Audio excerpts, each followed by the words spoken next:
Next is a review of the differences between the 4 Battletoads Double Dragon The Ultimate Team games for Super Nintendo, Genesis, NES, and Game Boy. The Nintendo version plays like a direct sequel to the first Battletoads NES game, while the Double Dragons feel more fluid in this Battletoads world than their own Nintendo games. One thing first, there are inconsistencies between the Double Dragon games and this one. The main reason is Battletoads Double Dragon was made by Rare, who created the first Battletoads, and they only used the license for Double Dragon. They didn't do too much research. Jimmy is the Shadow Boss in the first Nintendo game, so how can he be fighting himself? The Shadow Boss here is a completely unique villain. The layout for the Nintendo, Super Nintendo, Genesis, and Game Boy is exactly the same on all 4 versions. So that means you're going to get the same enjoyment out of the game on any version, right? Wrong. The Super Nintendo has not only the best graphics, but different style boss battles because the bosses are usually so large.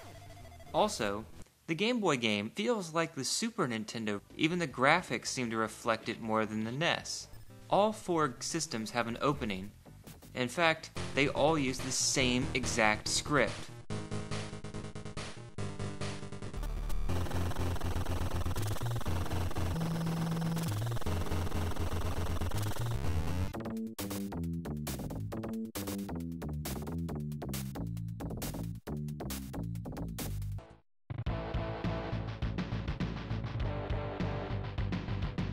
Except the Super Nintendo, which tweaks the story in some areas. They all seem to have a helicopter that enters space, where you can then fight in space. Where gravity seems to work, you don't die because you can't breathe, or because the heat of the sun burns you to a crisp. But then, this is an action game, so leave your brains at the door. The level 1 boss, a Bobo, is very simple. You simply tap the right button twice to run, then hit the attack button when next to him, run away, and repeat. Congratulations, Abobo, you now replace the Kirby tree for the easiest boss ever. One neat gimmick is that in the Super Nintendo, some bosses fall over defeated, giving you one last finishing move to send them packing.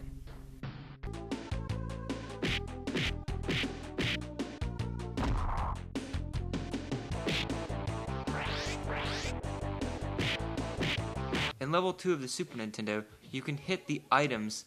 However, in all the other versions, you must climb the fence to be able to hit them. The dynamite-throwing mini-boss is harder in the Nintendo game, as it seems his dynamite explodes at random, whereas in all other versions, each stick has the same timer before it explodes. Now, watch the Turbo Riders on this game.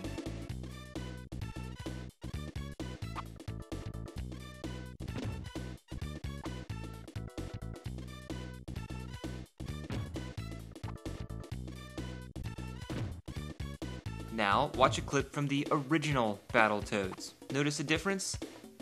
Yes, the speed. It's like they realized Battletoads was too hard, then toned it down way too much for this game. They add fighting to the cycles though. If you're attacked from behind, depending on the version, there's no escape and you'll just lose a life. So you have to be very careful. Boss 2 Blag is too easy on the Game Boy and NES. At least in the Genesis and Super Nintendo, it's more challenging. Look how big he is in the Super Nintendo version. Definitely intimidating the first time you play. Level 3.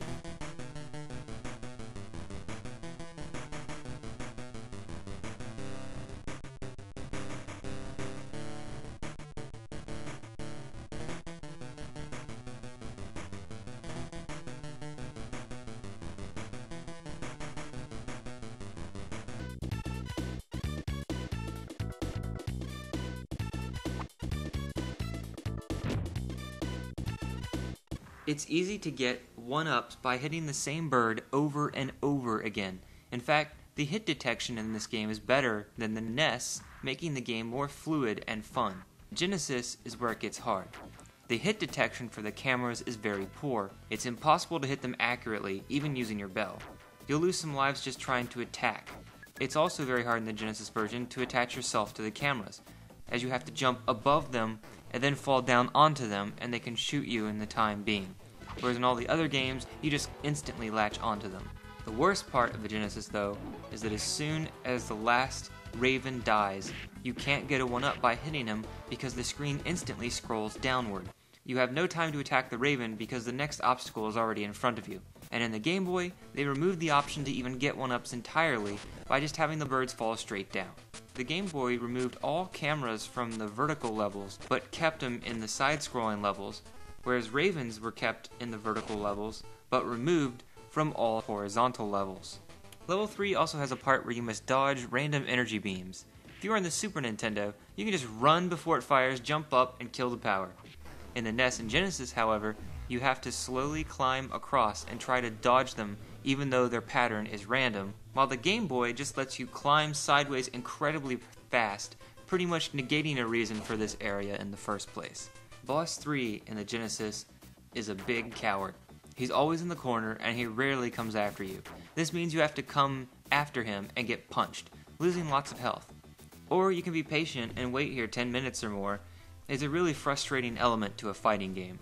He's not so cowardly on the other systems. Usually you wait for him to come halfway across the screen, then run and headbutt him. It seems all you do is headbutt the bosses, and regular punching just kills you. However, punching does work this one time for the Game Boy, especially in the corner, where you can cheaply beat the boss without getting hit once.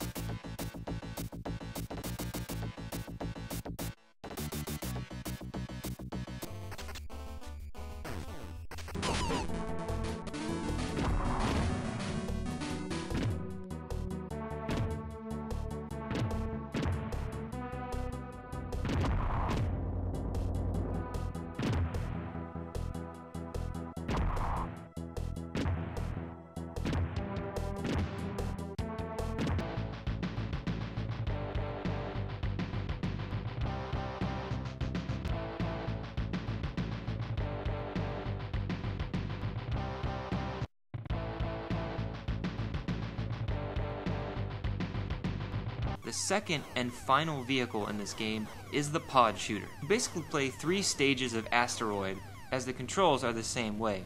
A boosts the direction that you are facing, and the left and right control the direction of your ship.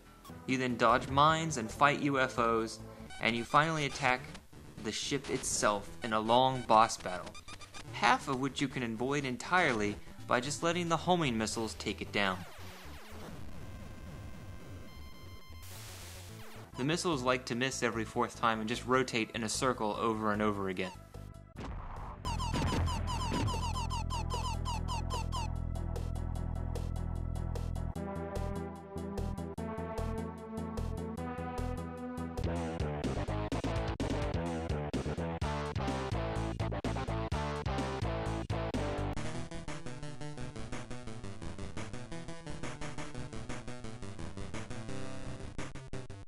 The Genesis mashup.